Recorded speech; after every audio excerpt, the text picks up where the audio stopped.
Cadernos de 1943, de Maria Valtorta. Em nome do Pai que me criou, em nome do Filho que me resgatou, e em nome do Espírito Santo que me santificou, divina vontade reina na minha vontade. Ó minha mãe, eu te amo e tu me amas, dá-me um gole da vontade divina a minha alma.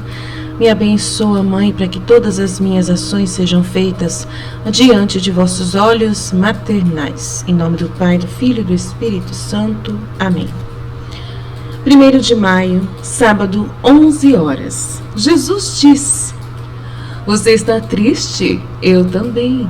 Crianças pobres, os pequeninos que tanto amei e que devem morrer assim. E eu que os acariciava com a ternura do Pai de Deus, que vê no Filho a obra de arte, ainda não profanada, da sua criação. Crianças que morrem mortas pelo ódio e entram em um coro de ódio. Ó, que pais e mães não profanem com suas imprecações o holocausto inocentes de suas flores truncadas. Que pais e mães saibam que nenhuma lágrima de seus filhos, nenhum gemido desses sacrifícios inocentes fica sem eco em meu coração.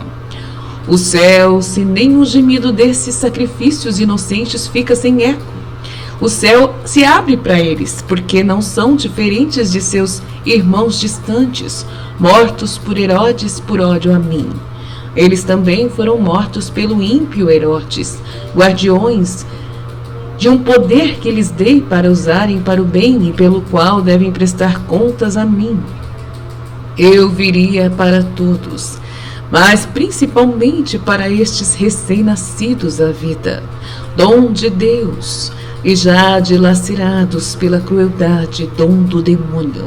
Mas saiba que para lavar o sangue contaminado que polui a terra, que se derrama de tédio e maldição em tédio, e maldição contra mim, que sou amor, é necessário este borrifo de sangue inocente, o único que ainda sabe escorrer sem maldição, sem odiar, assim como eu, o cordeiro, derramei meu sangue por você.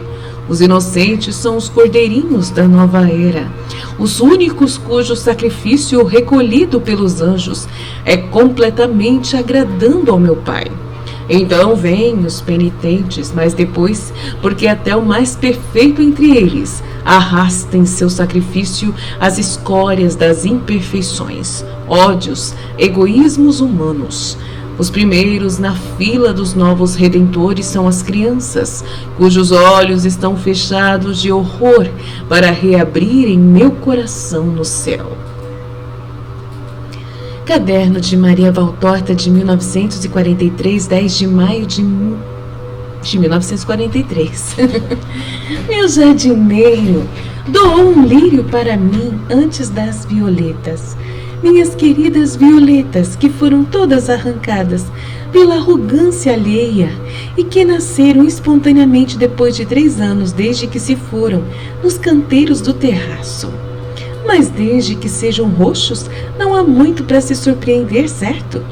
O mesmo vento pode trazer as sementes, um pássaro pode derrubá-los do bico. Mas o lírio é propagado apenas por bulbo, e um bulbo de lírio é muito espesso e pesado para ser carregado pelo vento com suas asas ou por um pássaro com seu bico. No entanto, ele nasceu no plantador de varanda. Muitos podem dizer que sou louca, mas afirmo que nascer de tal lírio é milagroso, que o nascer desse tal lírio é milagroso, e vejo neste milagre uma delicadeza primorosa e uma resposta amorosa do meu Jesus para mim. Ele sabe como eu amo lírios e como sofri ao vê-los todos arrancados do canteiro de flores do meu quintal.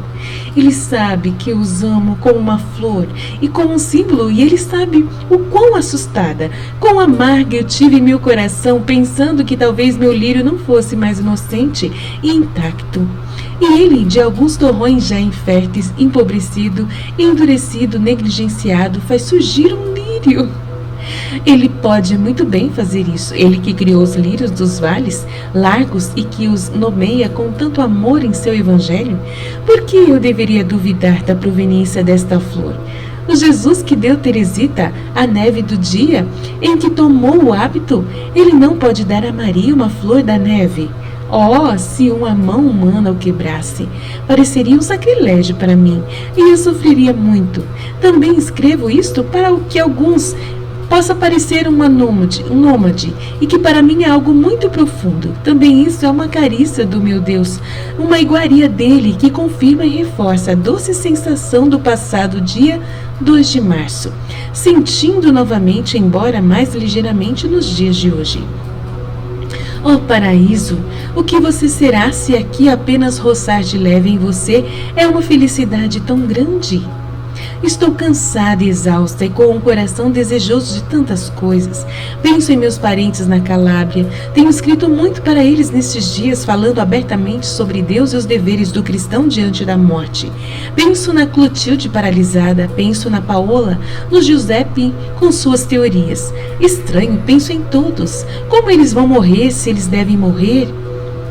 Que a mão que semeou os lírios e as violetas para a pobre Maria desça sobre esses corações e os atraia para o sim. A abadesa das trapistas me escreve e eu escrevi a ela. Estou feliz por ter rezado e orado, assim pela unidade das igrejas. Eu não sabia que eles oravam, por isto, Jesus, meu único mestre, me guiou como sempre. Nisso também, assim como ele me guiou até sua serva, irmã Maria Gabriela. Tenho a sensação de ser segurada pela mão aquele que me conduz onde possa encontrar o bem. Ou almas que, por já estarem na glória, podem ajudar-me, com a sua doutrina da santidade, a aumentar a minha obra de santificação. Posso dizer que nunca me acontece que procuro conhecer uma vida na qual não encontro semelhança com a minha. Semelhança muito maior e perfeita, mas isso sempre é semelhança. Já li infinitas vidas, mas de minha parte sempre adquiri aquelas que têm ponto de contato com minha vida miserável e pela repercussão que tem em mim, enquanto as outras me despertam uma admiração estéril e chega eu entenda que eu também estou no mesmo rastro, embora muito tarde, no ardor do amor, da imolação da confiança. Encontro nas frases de vida da irmã Maria Gabriela as mesmas, mesmo nas menores palavras que as minhas, e isso me emociona muito. Sinto que onde reina Jesus, dono absoluto de nós mesmos, as almas como harpas tocadas pela mesma mão dão o mesmo som, mais ou menos alto, segundo a sua perfeição, mas sempre nas mesmas notas. Cadernos Diários de Maria Valtorta, de 1943. 13 de maio, manhã. Recentemente você me disse para escrever novamente. O cansaço físico não é nada comparado ao cansaço moral que devo fazer para levantar os véus por trás dos quais está o sobrenatural. Por quê? Por várias razões. A primeira é que quase me parece que estou profanando, fazendo conhecer os segredos de Deus em mim. E sempre temo que esta, se não a profanação, certamente a proclamação, me produza um castigo. Ser privada das carícias divinas e das palavras divinas. Sempre somos um pouco egoístas, nós os vivos, e não se pensa que o quanto Deus nos dá pode dar alegria aos outros, e que sendo algo de Deus, Pai de todos, não nos é lícito ser gananciosos e privar nossos irmãos e irmãs dela. A segunda razão é que um resquício de desconfiança humana em relação a mim e aos outros sempre me faz pensar se o que vejo como sobrenatural não deveria ser valorizado por mim como uma ilusão e pelos outros como uma ilusão. Já ouvi tanto me chamar de maluca que acho que o vizinho ainda pode me colocar nessa categoria. A terceira razão é que tenho medo desses favores. Medo porque sempre tenho pavor que se possa ser um engano. É possível que eu, que não sou nada, possa merecer esses favores do meu rei. E medo que me causem orgulho. Eu sinto que se eu fosse arrogante, mesmo que por um momento, eles parariam imediatamente. Não só, mas eu ficaria mesmo sem aquele mínimo de sobrenatural que é comum a tantos. Como punição por meu orgulho. Oh, tenho certeza que Jesus me puniria assim. E agora que lhes contei as razões das quais não gosto de falar, direi aquelas porque sinto que não estou iludida, tomando as aparências delirantes por verdades sobrenaturais e as palavras demoníacas por palavras divinas. Tenho certeza da suavidade, da paz que me invadem após essas palavras e dessas carícias, e pela força que me investe, obrigando-me a ouvi-las e escrevê-las sem poder mudar uma palavra. Com a força mais doce com que sou forçada a ouvi-los ou escrevê-los, e sempre às vezes estranho a qualquer vontade minha de ouvir essas coisas, peço-lhe que acredite que não estou fazendo nada para me colocar. Direi em posição de recepção. Sinto, se for esse o caso, uma força mais viva que me diz: torne isso conhecido, Valtorta, silencie isto a todos. E com essa arrogância gentil ele não se compromete. Mas não há nada meu. Se eu também pensar e chorar por isso, Jesus está em silêncio. Oh, se você se deixar ouvir para me consolar um pouco,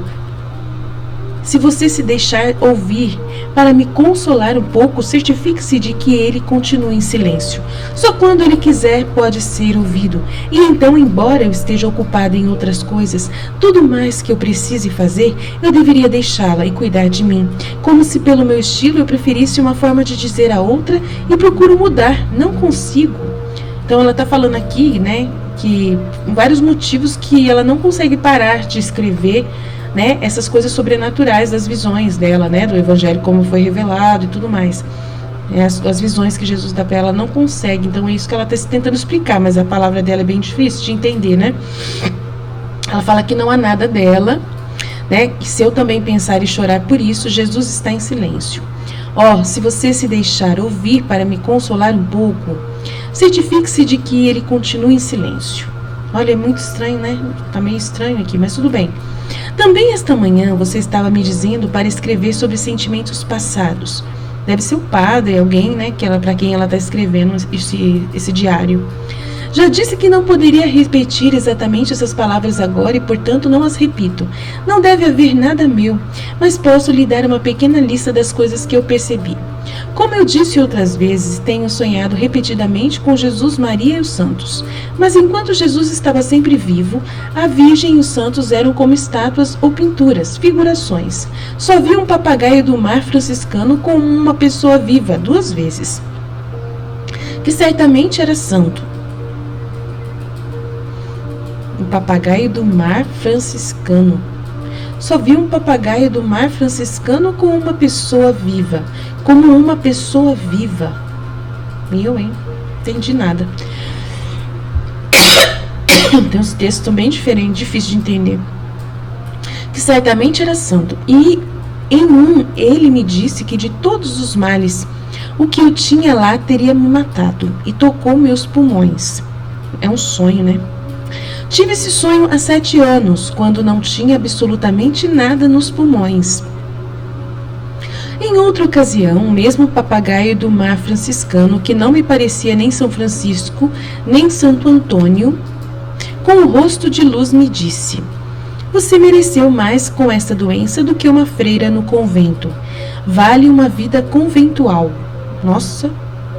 Ele me respondeu isso porque, vendo a morte à espreita, lamento por ter feito tão pouco. Meu superior, morto desde 1925, manteve-me longe da morte, escondendo-me dela, dizendo: viva 1 ano ainda. Ele disse: mas o que eu faço? Nada. Se eu fosse freira. E foi então que o papagaio do mar me disse aquelas palavras. Nossa, que difícil entender, né? Tô fazendo um comentário aqui porque eu tô vendo que é difícil entender o que eu tô lendo, né? Eu achei que ia ser fácil de entender. Como já disse, vi meu anjo apenas uma vez, mas às vezes sinto como se um vento soprasse no meu rosto e penso que é o meu anjo bom que me conforta nos momentos em que estou abatida, que nem consigo mexer o leque. Então aqui ela deve ter ouvido o anjo poucas vezes até aqui, né?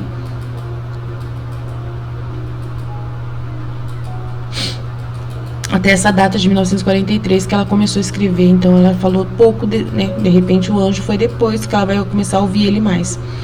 Então, como já disse, vi meu anjo apenas uma vez, mas às vezes sinto como se um vento soprasse no meu rosto e penso que é o meu anjo bom que me conforta nos momentos em que estou abatida, em que estou tão abatida que nem consigo mexer o leque. No verão de 1934, essa sensação durou meses, os meses de perigo mortal contínuo. Sem isso, meu anjo, ele se finge de morto. Ele que me ensinou tão bem, quando eu ainda era uma menina que berrava nos sulcos de fogo da terra de Lavouro, que me ajudou na síncope de 4 de janeiro de 1932. Nunca foi mostrado ou ouvido abertamente, exceto naquela época, a menos que seja ele quem agora plantou o lírio e as violetas, tirando-os dos jardins previstos, mas quem sabe? Uma vez disso, vi e falei em sonhos com o padre Pio de Petreutina. Olha lá. Em vez disso, vi e falei em sonhos, ela falou com o padre Pio de Petreutina. Então ela falou com o Padre Pio, com o Santo Padre Pio, em sonho. Olha, eu vi sempre em sonhos, em êxtase, depois da missa. Vi seu olhar penetrante, percebi na minha mão a cicatriz do estigma, quando ele pegou pela mão, quando ele me pegou pela mão. Ela sentiu a cicatriz do estigma quando ele pegou ela pela mão. E não em sonhos, mas bem acordado, percebi o seu perfume. Então ela percebeu o perfume dele. Num jardim cheio de flores, em plena floração, poderiam emanar as fragrâncias paradisíacas que encheram meu quarto na noite de 25 e 26 de julho de 1941 e na tarde de 21 de setembro de 1942, porque é o Padre Pio que emana esses cheiros, né? Essas fragrâncias paradisíacas. Justamente enquanto um amigo nosso falava de mim ao pai. Não sabia que ele tinha ido a São Giovanni Rotondo. Em ambas as vezes também obtive as graças solicitadas. O perfume também foi percebido por Marta. Foi tão forte que a acordou. Nossa! Então ele parou abruptamente como veio, de repente. Então o perfume parou como veio também, de repente. Mas perceber o perfume é comum. Também esta manhã, após minha noite impiedosa de agonia, eu senti. Em vez disso, me acordou do sonho que me pegou de madrugada. Eram 6 horas quando acordei. A janela estava fechada. Não tenho flores no quarto à noite. Não tenho perfumes. A porta estava fechada. Portanto, nenhum odor pode penetrar de fora. Era como uma coluna de fragrância do lado direito da cama. Quando veio, ele desapareceu, deixando uma doçura em meu coração. Dizer que é o cheiro desta ou daquela flor é pouco dizer. Todas as fragrâncias estão neste perfume. Todas as veias odoríferas se misturam como se as almas de todas as flores criadas se mexessem em uma dança paradisíaca. Nossa, eu queria sentir esse cheiro. E agora vamos às sensações mais claras de que todas vêm de Jesus. Sim, só ele se manifesta assim. Mencionei-lhe a sensação de ter o olhar de Jesus em mim e de olhar, através dos seus olhos, para os meus semelhantes. Olha que legal. Isso é muito difícil de explicar e aconteceu por muitos anos consecutivos, quando eu ainda estava andando. Então eles vieram, direi assim, as invasões do amor, os choques do amor, angustiantes em sua suavidade. Era como se Deus estivesse correndo em mim com sua vontade de ser amado. Isso também está mal explicado. Estes duraram e ainda duram. Mas como houve manifestações mais vivas, eu diria que as noto menos. Talvez porque eu tenha estabilizado neles. Quando você está em uma posição bem enraizada, não há mais temores. Não lhe parece? Há 2 anos notei pela primeira vez uma voz muda que respondia às minhas perguntas que me coloco meditando sobre isto ou aquilo, e com a voz uma visão mental. Eu me lembro bem. Foi depois da discussão com meu primo, o espírita. Ele respondeu com uma carta zombeteira e ofensiva. 3 horas depois, enquanto pensava no que havia sido escrito, já emitido e aplaudia, colocando razões humanas, e um pouco mais que humanas, como aprovação da minha carta de fogo, percebi a voz: façam não julgar. Façam não julgar. Você não pode saber nada. Há coisas que eu permito. Ah lá, Jesus falou para ela. Façam não julgar. Você não pode saber nada. Há coisas que eu permito, há outras que eu provoco, e nenhuma é sem propósito, e nada é compreendido com justiça por vocês humanos. Só eu, o juiz e salvador. Pense em quantos de meus servos foram taxados de demonizados, porque falavam repetidamente palavras vindas de zonas de mistério. Pense em quantos outros cuja vida sempre pareceu se desenvolver na mais fiel observância da lei de Deus e de minha igreja. Estão agora entre os condenados por eu. Não julgue.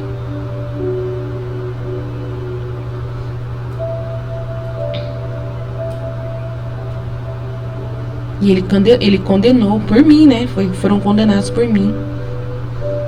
Não julgue, não tenha medo. Então as pessoas que de repente são muito santas aos olhos das pessoas foram condenadas por Jesus. E as pessoas que são taxadas de demonizadas, muitas delas, né, são os santos verdadeiros. Então, para não julgar, né? Não julgue, não tenha medo, estou com você. Visão, tenha um momento de percepção da minha luz e você verá que a luz humana mais vívida é escura em relação à minha luz. Você verá que a luz humana mais vívida é escura em relação à minha luz. Então a luz de Jesus é tão clara que nenhuma luz humana, por mais vívida que seja, ela é escura em relação à luz de Jesus. E ele explicando para ela, né, quando ela vê as visões dela, né? Marta de Ciotti é uma mulher que ajudava, que vivia com a Maria Valtorta. Eu tenho a nota aqui. O primo chama Giuseppe Belfante, primo da mãe do escritor, da escritora, né? Primo da mãe da Maria Valtorta. Eu vi uma porta aberta, uma grande porta de bronze, pesada, alta, que girou nos ferrolhos com um som de harpa. Não vi quem empurrava para abrir aos poucos. Uma luz tão brilhante, tão feliz, então não tem adjetivo para descrevê-la, filtrada pela fenda. Isso me encheu de céu. A porta continuou a se abrir e da lacuna cada vez maior, um rio de raios de ouro, pérolas, topázos, diamantes, de todas as gemas, se transformou em luzes. Envolveu-me e mergulhou em mim. Compreendi naquela luz que é preciso amar a todos, não julgar ninguém, perdoar tudo, viver só de Deus. 2 anos se passaram, mas eu ainda vejo aquele brilho. Depois da Semana Santa de 1942, o ano passado, melhor dizer, a Semana da Paixão, na quarta-feira da Paixão, de repente uma frase soou em meu ouvido. Tão vívida foi a impressão de que posso dizer corretamente tocou para mim, mesmo que não tenha ouvido nenhum som. Dos que eu te dei, nenhum morreu, exceto o filho da perdição. E isso para que você também conhecesse a amargura de não ter conseguido salvar todos os seus. Olha. Nossa. Que? Dos que eu te dei, nenhum morreu, exceto o filho da perdição. E por isso, para que você também conhecesse a amargura de não ter conseguido salvar todos os seus. Então Jesus, ele teve que sentir a amargura de não ter conseguido salvar todos. Nossa, que coisa, hein? Como você pode ver, uma frase meio angélica, meio evangélica e, portanto, velha e meio nova. Uma frase para ficar perplexo, porque Jesus me deu muitas. E parentes, amigos, professores, colegas, discípulos, muitos pelos quais sofri, agi e orei. Entre esses muitos, tive mais que um que me decepcionou em minha sede de amor espiritual. Então eu poderia ficar perplexa com a pessoa definida, filho da perdição. Mas quando Jesus fala, mesmo que a frase seja aparentemente a mais sibilina, é unida a uma luz tão especial que a alma, a quem a frase é dita, entende exatamente a quem Cristo alude. Entendi que o filho da perdição era uma das minhas filhas pequenas da associação. Ai, meu Deus, piorou, né? Uma pela qual eu tinha feito tanto, colocando no meu coração para salvá-la, porque eu tinha entendido sua natureza. Aparentemente, no ano passado não havia nada que sugerisse um erro dela, mas eu entendi. Portanto, aumentei minhas orações por ela e não pude fazer mais do que prevenir um crime de infanticídio. Na Sexta-feira Santa, vi pela primeira vez Jesus crucificado entre os 2 ladrões, no alto do Gólgota. Visão que durou meses, não contínua, mas muito frequente.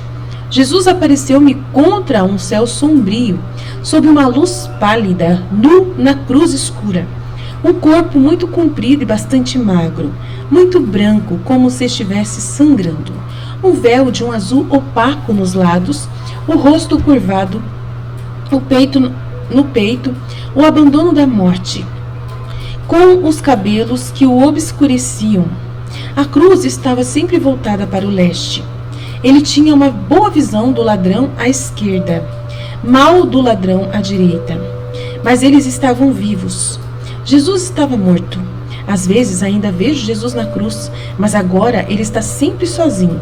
Por mais que eu ache, nunca vi uma pintura assim. Em junho, sob essa impressão, escrevi a seguinte poesia. Já se haviam passado vários anos desde que eu compus, porque com tanto mal a veia poética secou como uma flor morrendo. Eu transcrevo para vocês, não porque seja uma boa obra-prima, mas porque expressa a impressão das minhas impressões por trás dessa visão, e a transcrevo melhor do que minhas frases em prosa. Logo depois também escrevi um à Virgem Maria, embora nunca tenha visto ou ouvido a Virgem. Eu copio ambos. Aqui ela ainda não tinha tido muitas visões, né? Depois que vai aumentar as visões dela. Redemiste nos deu em sangue tuo. Sinistro é o monte de rocha áspera. O céu se concentra em sua dor, enquanto você sangra gota a gota. No pico alto para nós, Senhor. Você fica com os braços estendidos, a cabeça baixa sobre a coroa, o olhar velado, a voz abafada. Vivo só o coração que o amor provoca. Você vê dos homens ódio e guerra, aquela fome e devastação, em seu andar fatal como bestas que eles semeiam por toda a terra. E o homem sempre prefere o mal ao bem, que é seu filho, a paz que é a flor sagrada de um jardim celeste, ao amor, no qual todo egoísmo é mudo, a única vida dos povos, a fé. E tu, apesar de tudo, mais uma vez por nós te ofereces o teu calvário. Por nós tu sobes, anfitrião que nos resgata de nossos males. E no tronco erguido para o céu você sofre por quê? Porque você subiu na cruz dolorosa novamente? O homem de ganância louca e raiva ardente, contra si mesmo enfurecido e rendido, não é até derrotado na lama triste de onde você o tirou para a maior fortuna. Novamente não ser. E contra ti, Cristo, ele ataca com fúria cega de morte. E apesar de você retornar para o homem que o ofende, para espiá-lo, que você se tornou um escudo para nós. Contra os tremendos brilhos de seu pai sozinho, lívido no último espasmo, levantando o rosto, você grita, tudo está consumado. Por esta hora, Pai, perdoa, paraíso para eles. Eu resgato vocês de novo agora. E ela escreveu em 16 de junho para a Virgem Maria, de 1942. Ave Maria, você que é santa, protege esta jovem piedosa. Você que está cheia, doce Maria, tão graciosa, pelo Senhor que está com você e você com Ele. Você bendita entre as criaturas, defende das trevas sombrias e tristes dias sombrios. Por aquele filho que você teve em seu ventre, permanecendo virgem e quem é piedoso. Jesus. Volte, ó, vire seu olhar amoroso, você é a rainha dos aflitos, Santa Maria. Ore por nós, mortais. Nossa vida sem você, ó nossa mãe, é como uma andorinha desmaiada, com asas cansadas de tanto voo, ou pequeno barco sacudido pela fúria das ondas revoltas. Ó apaziguar o nimbo sobre as águas furiosas, você que é a estrela do mar, na vida e ainda mais na hora em que as luzes se apagam nas trevas da morte. Tu, Virgem e Mãe, abre-nos as portas eternas e conduz-nos a Deus. Amém. 17 de junho de 1942. Estou feliz por ter feito minhas duas últimas combinações poéticas para Jesus e Maria. Embora as rimas sejam idiotas, não importa. Enfim, Jesus me dá uma boa nota, porque ele não olha para a métrica, mas para o amor. E em junho, uma tarde entre a morte e a vida, também senti que foi chamada por aquela filhinha, o filho da perdição, que estava em Roma. Um grito de invocação infinita. Senhorita, senhorita, você pode olhar para mim? Você pode me ouvir? Você não me ama mais? Eu ouvi claramente, ninguém mais ouviu. Um mês e meio depois, aprendi com ela em casa a verdadeira verdade sobre sua ausência. Um filho. E naquela tarde, desesperada, ela estivera a ponto de cometer suicídio, e me chamou para resistir à tentação. Ela tinha me chamado com sua alma, a mim que não sabia de nada em particular, que acreditava que era por motivos de trabalho. Não queria acreditar naquela voz da quarta-feira da paixão. Então tem uma pessoa, né, que Jesus chamou de filho da perdição, que estava grávida e que ela estava querendo cometer suicídio, e chamou a Valtorta, né, em sua alma, e ela ouviu o chamado. Senhorita, senhorita, você não pode olhar para mim, você não pode me ouvir, você não me ama mais. Então a menina pode ter cometido suicídio, né? Mas a sensação mais doce, plena e sensível que tive no dia 2 de março deste ano, não ria, padre. Ela está falando com o padre, ó. Ela está escrevendo para o padre, isso aqui é para o padre Giacomini, ó, o diretor espiritual dela, e as cartas que ela escreveu para ele. Por isso que ela parece que estava escrevendo para alguém, né? Mas eu o peguei na manhã da morte de Giacomini, meu pobre pássaro. Eu estava chorando porque sou uma idiota. Eu chorava porque gostava muito de tudo. Chorei porque na minha segregação de doenças por 10 anos tenho um desejo real de afetos ao meu redor, mesmo que sejam afetos dos animais. Eu estava lamentando baixinho com Jesus e ele disse: mas você poderia deixar comigo? Você me deu. Por que você tirou de mim? Você também tem ciúme de um pássaro? Falando com Jesus que ele tem ciúme do pássaro. Então concluí: tudo bem, leve essa minha dor também. Eu a ofereço a você com todo o resto, pelo que você sabe. Falando com Jesus. Então eu senti 2 braços em volta de mim e me puxaram contra um coração, com minha cabeça em um ombro. Senti a temperança de uma carne contra a minha queda, a respiração, a batida de um coração dentro de um peito vivo. Abandonei-me a esse abraço, sentindo acima da minha cabeça um murmúrio de voz nos meus cabelos. Mas eu fico. Eu tenho você em meu coração, não chore porque eu te amo. E eu não chorei mais, e não senti mais dor. Repara que quando morre um passarinho ou um cachorro, são gritos que duram meses. Naquele dia, tudo acabou com aquele abraço. Glória a Deus.